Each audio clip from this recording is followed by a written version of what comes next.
Hello smart viewers, welcome to this channel again, DET Practical English Teaching. Well, this time I'd like to explain you about past continuous tense or past progressive. We use past continuous tense to describe an action that was going on when another action took place. We form the past continuous tense with subject plus was or were plus the ing form of present participle of the main verb. I was working. You were working. He was working.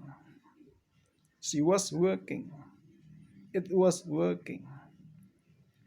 We were working. They were working. Well, another example is I was sleeping when the bell rang.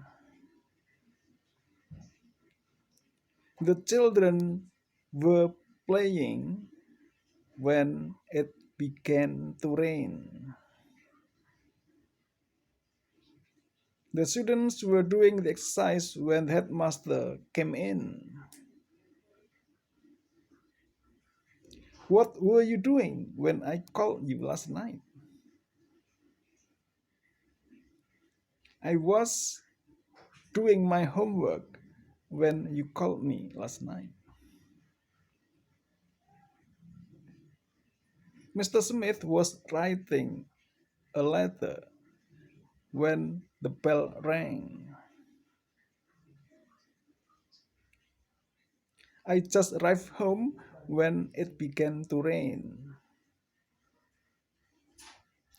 Well, I hope that this video is useful for you. If you like it, you should subscribe, give comment, and share. Thanks for watching.